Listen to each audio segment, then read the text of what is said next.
नमस्कार, स्वागत है आप सभी का न्यूज 18 के डिजिटल प्लेटफॉर्म पर। मैं हूं आपके साथ आपकी होस्ट चित्रा शर्मा। विश्व में अब युद्ध जिस तरीके से चल रहा है उससे ये तो कह पाना आसान होगा, मुश्किल नहीं है कि अब तीसरे वर्ल्ड वॉर की तरफ हम अग्रसर हो रहे हैं, क्योंकि जिस तरीके से ईरान और इजराइल के बीच युद्ध जारी है, इससे तो ये आसार लग रहे हैं कि अब तीसरा विश्व युद्ध किसी भी वक्त शुरू हो सकता है। और अब इस युद्ध ने एक नया मोड़ ले लिया है। ईरान के supreme leader Ayatollah Ali Khamenei ने बुधवार को जंग का ऐलान करते हुए एक्स पर पोस्ट किया। एक्स पर पोस्ट करते हुए उन्होंने लिखा कि हैदर के नाम पर जंग शुरू होती है, दिखाए जाएंगे। उनके इस पोस्ट के बाद ईरान ने इजराइल के विभिन्न शहरों पर 25 मिसाइलें भी दाग दी। अब ईरान ने जब ये हमला किया तो आपको क्या लगता है इजराइल शांत रहेगा, इजराइल चुप बैठेगा? जी नहीं, इजराइल ने भी जवाबी हमला किया और जवाबी हमले में इजराइल ने ताबड़तोड़ हमले ईरान पर कर दिए। इसके बाद ईरान ने भी इजराइल की ओर फतह मिसाइलें दाग दी, यानी कि युद्ध पूरी तरीके से दोनों तरफ से शुरू हो चुका है। इधर अमेरिका ने यरूशलेम में 3 दिनों के लिए अपना दूतावास बंद कर दिया है। अमेरिकी राष्ट्रपति ने कहा है कि हमें पता है कि खामनेई कहां छिपा हुआ है। ट्रंप लगातार ईरान को ये चेतावनी दे रहे हैं कि तुम कहां भी छुपे हो खामनेई, सामने आ जाओ, क्योंकि ईरान के एयर स्पेस पर अमेरिका का पूरी तरीके से कंट्रोल है। अब ट्रंप का इस युद्ध को लेकर अगला कदम क्या होगा, इस पर सबकी निगाहें टिकी हुई हैं। युद्ध से जुड़े कुछ ऐसे पॉइंटर्स हैं जिसके बारे में आपको जानकारी होनी चाहिए, जो मैं आपको अभी बताने वाली हूं। अमेरिका से अपने 30 फाइटर प्लेन यूरोप की ओर से रवाना कर दिया गया है। इनका लक्ष्य पश्चिम एशिया है। इसी बीच ट्रंप की धमकियों से बेपरवाह ईरान के सुप्रीम लीडर अली खामनेई ने कहा कि इजराइल पर अब कोई भी रहम नहीं किया जाएगा। दूसरा पॉइंट, ईरान पर इजरायली हमलों में 585 लोग मारे गए हैं और 1326 अन्य लोग घायल हुए हैं। तीसरा, ईरान के मुताबिक उसकी फतह मिसाइलें एक हाइपरसोनिक मिसाइल है जो मेक 5 या फिर ध्वनि की गति से 5 गुना करीब 3800 मील प्रति किलोमीटर घंटे की रफ्तार से 6100 किलोमीटर प्रति घंटे की रफ्तार से ये चलती है। इसकी स्पीड से ये चलती है और इसका निशाना भेदने में सक्षम है, ईरान ने यह दावा किया है। वहीं आपको बता दें कि इजरायली सेना के प्रवक्ता ने बुधवार को बताया है कि अब इजराइल की तरफ से ऑपरेशन राइजिंग लायन को अंजाम दिया जा रहा है और इजराइल ईरान की परमाणु बैलिस्टिक और कमांड क्षमताओं पर गहरी चोट पहुंचाने की तैयारी में है। उन्होंने ये भी कहा है कि सैन्य ठिकानों पर निशाना इजराइल लगातार ईरान पर साध रहा है। इधर ईरान के रिवॉल्यूशनरी गार्ड कॉर्प्स ने कहा है कि इजराइल पर हुए हालिया हमले के दौरान हाइपरसोनिक मिसाइलों का इस्तेमाल किया गया है और उन्होंने ऑपरेशन ऑनेस्ट को शुरू कर दिया है।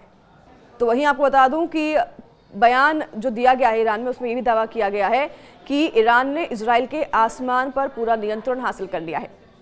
तो वहीं ईरान के इस्लामिक रिवॉल्यूशनरी गार्ड कॉर्प्स ने तेल अवीव के एक हिस्से को खाली करने की चेतावनी जारी कर दी है।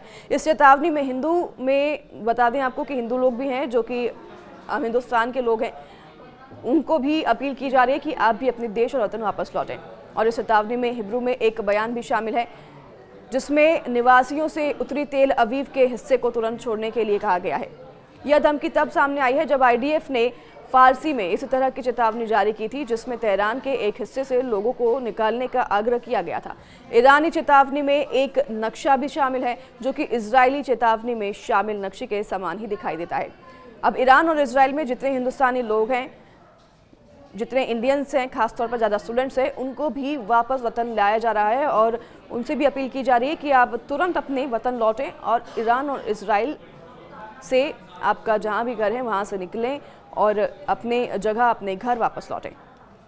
तो वहीं अमेरिका के जो राष्ट्रपति है डोनाल्ड ट्रंप, उन्होंने भी ये संकेत दे दिए हैं कि अमेरिका ईरान के न्यूक्लियर प्लांट पर हमला कर सकता है। भारत में भी आपको बता दें कि ईरान के दूतावास ने बुधवार को international atomic energy agency IAEA जो है, उनके डायरेक्टर जनरल राफेल ग्रॉसी को इनका भी एक बयान साझा किया है और इस बयान में कहा गया है कि ईरान परमाणु हथियार बनाने की कोशिश कर रहा है। इसका कोई सबूत अभी तक फिलहाल सामने नहीं आया है।